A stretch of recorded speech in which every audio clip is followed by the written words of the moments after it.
I even have a questions page there. Mhm. Yeah. Hey, we have a Yeah. questions page and everything with that bloody camera on it. Yep. Because you're trying to make us jealous. Anyone? Because I have a few. I just don't want to take anyone else over. What age were you when you first started doing bone carving? Because you said your dad's been doing carving most of his life, yeah? Well, he's been doing something, like he started learning bone carving just as I went to university. So, Yeah. and then he taught me, I think, in my second year.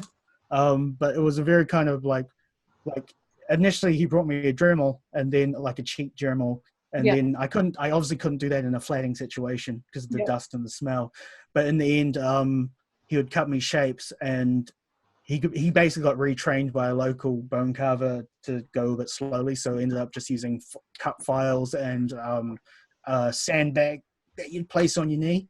Mhm. So it's a lot slower, but you get much nicer results. Cool. Yeah. Because you said you used to do origami and stuff when you were growing up. Have you Oh always yeah. made things? Is it because you said you use it to deal with your anxiety, and that's one of kind of the main ways that I use it as well. It's so I have something to do with my hands. That's my modern reason to doing it. Yeah. When I was a kid, I was just a kid who liked making things. If it'd And been it was fun. origami, it would be like large amounts of Lego around the place. Yeah. Meccano, all that type of stuff. And yeah, it's kind of like later on when I decided that I wanted to make more tangible things, and you know, I started making little earrings for people and stuff. And now I did all the chainmail, and now I'm on to, obviously, for those that don't know, I'm a textile weaver on top of it. Mhm. So if you didn't see the background, I was going to say the background of the pieces that were shown today was also woven by Steve. yeah. So We're talking about getting him back to show some of the weaving and stuff he's done as well. So I'm still pretty much a novice in weaving, but yeah. Just a question, Steve. Mm-hmm. Can you do burnt bone and resin?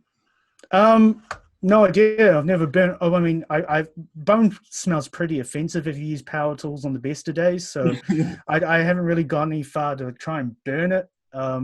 Also, wood's a lot easier to work with when you deal with the resin. Bone tends to be a little less unforgiving. Not that I've ever actually used it, but yeah, I'm still getting my head around resin. I made one the other day, but I got the mixture wrong, so it's far too soft to actually carve at this point. Where did you get your resin supplies from? That place that just shut down.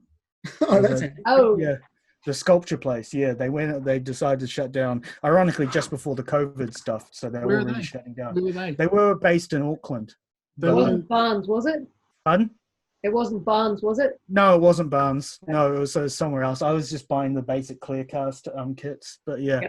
Something I want to get into. I've got some plum wood here I want to turn into resin set plum tree trunk tables.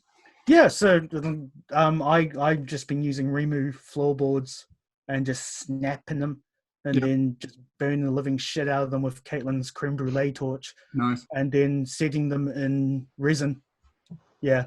It depends what you want. Like, I mean, I have been told to stay away from epoxy and use polyurethane resin because it's a lot nicer for you, but it all depends what. Yeah, like, I mean, ideally I'm wearing a mask every time I'm dealing with shit like that. So I'm gonna say, do you mean nicer for you while you're working it or after it's finished? I like it when it's after finished. It's not. Actually, bone is a lot nicer to work than wood and resin, just because it's got a weird. You can't carve it with bone. I have special carving gravers which I can just like carve, almost whittle away, which makes life a lot easier. I actually prefer it. And bone's quite nice to, you know, get your hand on. It's hard to actually get hold of these days. Yeah. I have some. I have to go through a supplier. Shona, did you have a question? Like if I wanted to like carve a bone like tomorrow, what kind of bone would you like recommend for like a total beginner? So like 99.9% of us who bone carve use beef bone. Beef, cow. Yeah. Most of us have managed to get it. You have to find like an independent butcher, or you have to find like someone who's an abattoir, who owns an abattoir and stuff, because it is Hang on, from a Steve, we've lost butchery you these again. days because it's difficult to get beef bones and from a butchery these days because they just order the bones and they don't actually bandsaw a lot of the stuff themselves.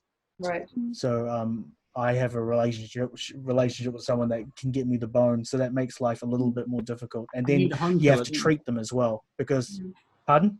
You'd need a home killer, wouldn't you? They're not technically supposed to give you home killers, not allowed to really technically Yeah. supposed to give you bone. Yeah. But I mean, if you can find one that's sympathetic, then maybe.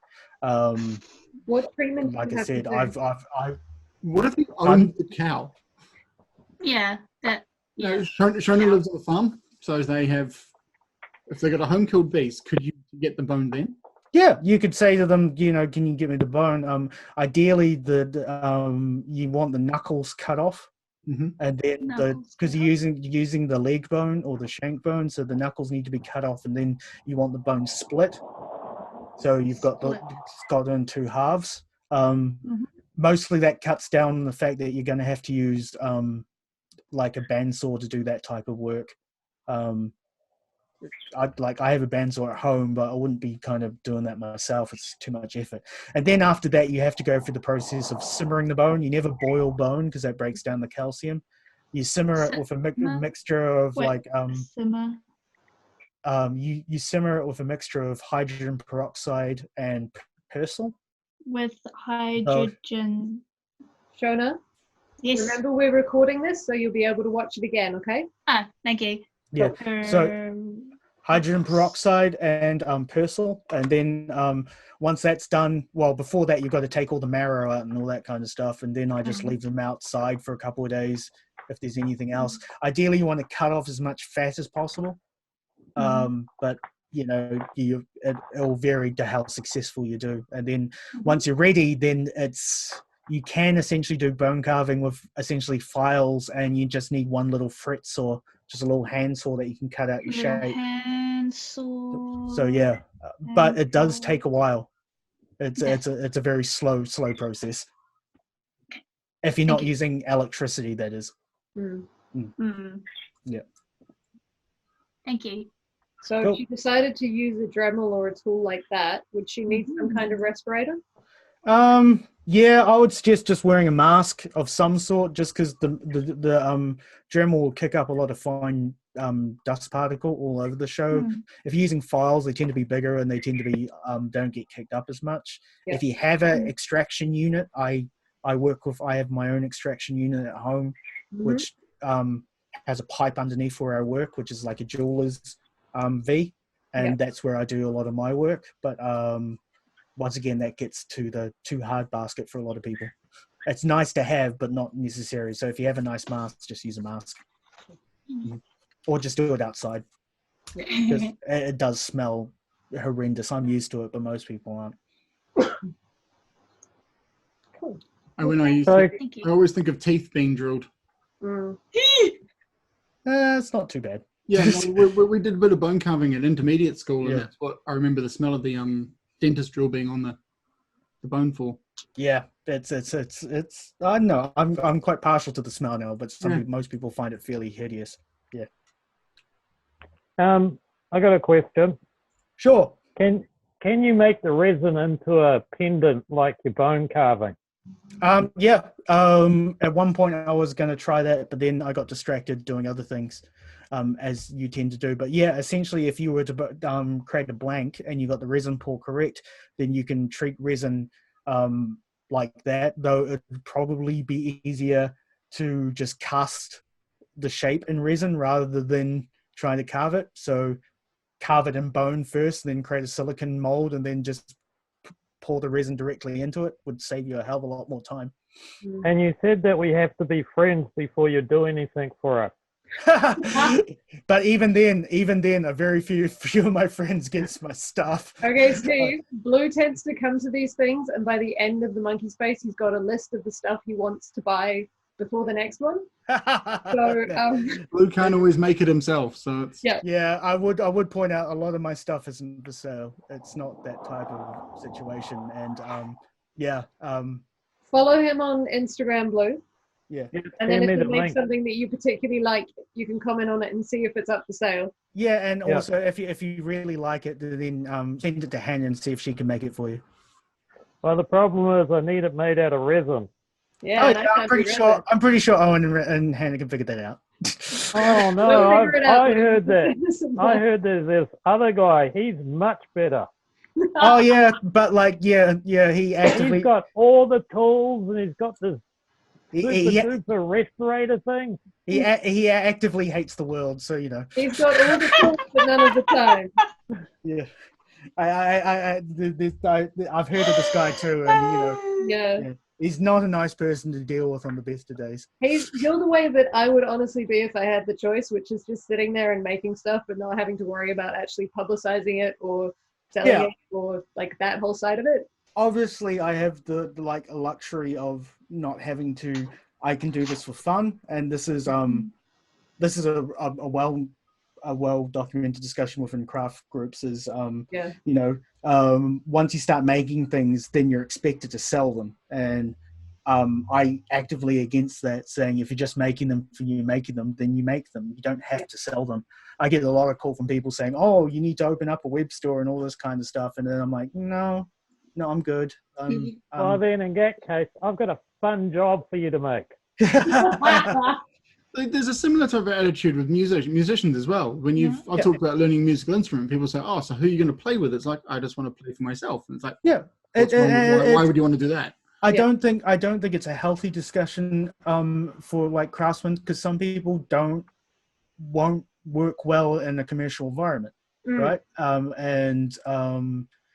There's a lot of stress that goes on with trying to make something commercial, you know, doing the marketing right, doing your website right, building enough for stock and all that kind of stuff. And, Jack Gohan, he makes the stuff, he pumps them out, he gets them done, he gets them sold. He can do that.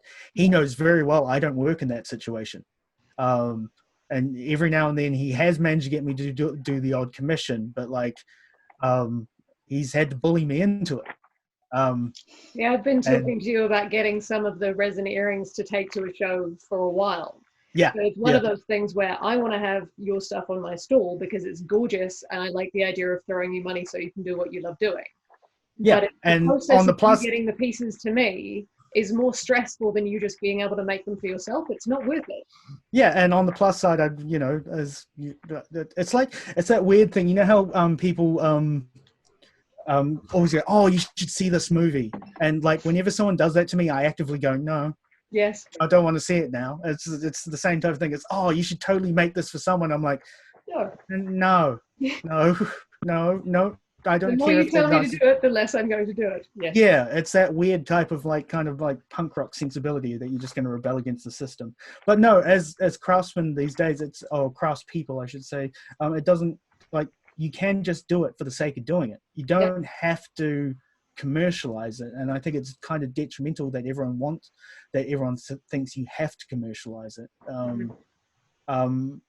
Like for my current weaving at the moment, like I've just doing a lot, mostly to expand my knowledge of the weaving and stuff. The pieces that I have made, I've given away to obviously people who I think need it. My friend recently had a baby, and so that's where one of my baby blankets went to.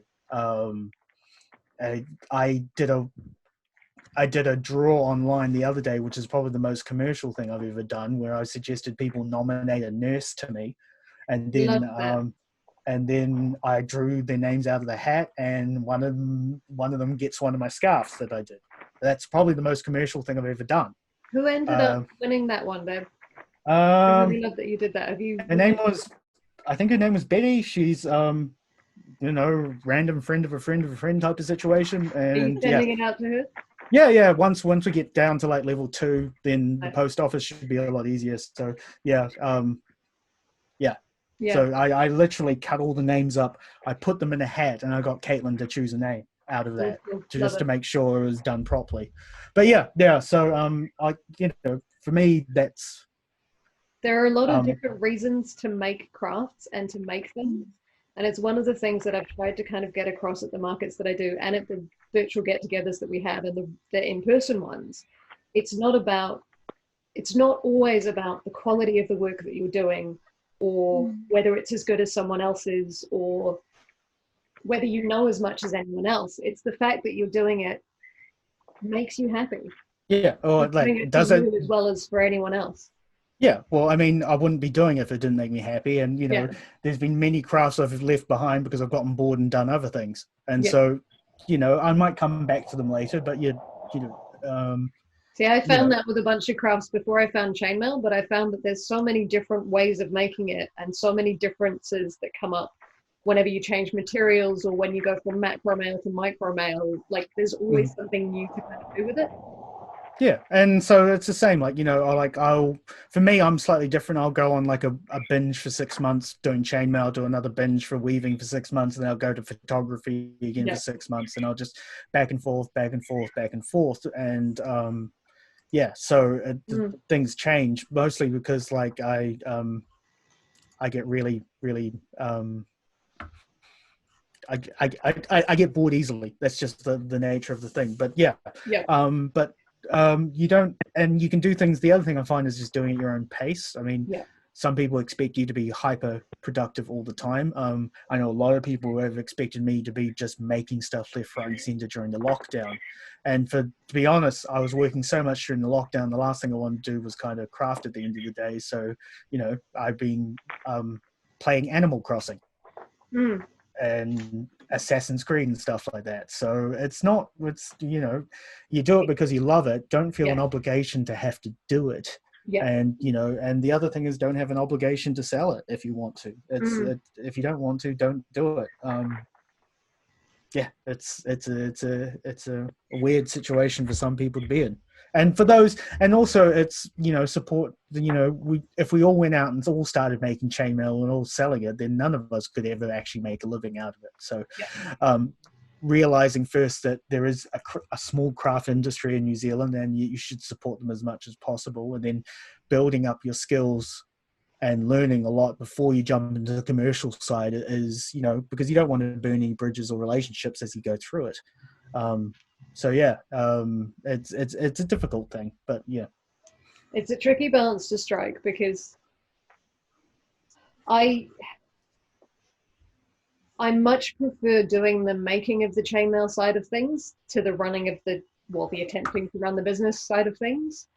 And there's a lot of conversation about the monetizing of some people's hobby. There's a lot of conversation about actually charging for the hours that go into a piece. Oh yeah. If you ever want to make money, never be a craftsman. Oh god no. Oh god no. My weaving teacher, like, she creates the most wonderful things possible, but you know, people's worth and people's idea of worth, particularly in New Zealand, is kind of a little bit weird when it comes to seeing things like seeing like something like some of my bone carvings. I've jokingly put prices about $800 or more on them, and people go, oh, why is it so much? I go, do you know how much I would have to charge myself per hour to actually get my money back up? And so there's always a lot of conversations about how things, at the moment, I'm quite happy to pay a local craftsman the required funds for things. I pay for 3D files online all the time that I can 3D print because they've put in the effort to do it. But being a craftsman itself does open you the fact that the effort doesn't always equal your monetary gains very well in the long term. It's one of the things I like about people trying crafts. I've had a few people that have come up to the stall and queried some of the prices on the chainmail and ended up going away with one of the DIY kits.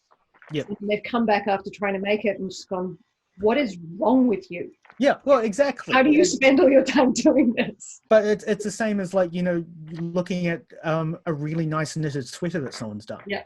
All right. The effort, the love, and the time that went into that craft is amazing, and you know, you should be, you know, appreciative of it. But most of us buy our clothes fairly cheaply from like the warehouse and stuff like that. So the difference between the bulk made market, and the, I remember the phrase. Come on, brain. But you know, you just have to make sure you do your market research going out, that you're going to be charging a fair price to what you think you're doing, and it's got to be worth your time to do that. And that's a very difficult balance to get with a craft, particularly in New Zealand. I've been asked to know, why don't you do bone carving full time? And I'm like, A, I'm not good enough, and also B, you look at every single tourist shop. Well, ironically, most of those are closing down at the moment, but like they've been inundated with cheap carvings from China, right? And you just can't compete with that when you're doing handcraft, and you're going to have to charge upwards of $300 for a tuki. There has to be something you do that sets you apart from everyone else. Yeah. And then that has to be something that translates to the promotional side of it. It has to be something that people will actually pick up on. Yeah, and so for a lot of times now, I think the best way to market yourself is you market on the story more than anything else, so people can actually see the effort that went into your craft. So I'm very much for like craftspeople to actually get kind of clued up on how to document their processes a bit more, and so people can actually see the effort that goes into the actual making of things. Because that's when people start seeing the effort and seeing the how things are made, then they actually start appreciating them more. That they've actually got something that they're wearing that is a lot of effort involved. And so I mentioned that we were talking about doing a video on how to present yourself and how to present your work. So I think there might be a market for that if you're keen to talk to me about that at another time. It's something I talk with a lot of people. There's lots of crafts, and people are getting better and better. There's a few tricks and trades that you have to do to get your photography up to scratch, your videos up to scratch, and just your general visual imagery up to scratch to make, really make your product sing. I've seen some people who are remarkable craftsmen but are terrible photographers, and because of that, it doesn't work very well unless you see their products in real life. And to be honest, most people aren't going to be seeing your products in real life. Getting your product to people in real time in real life costs a lot more money to the artisan.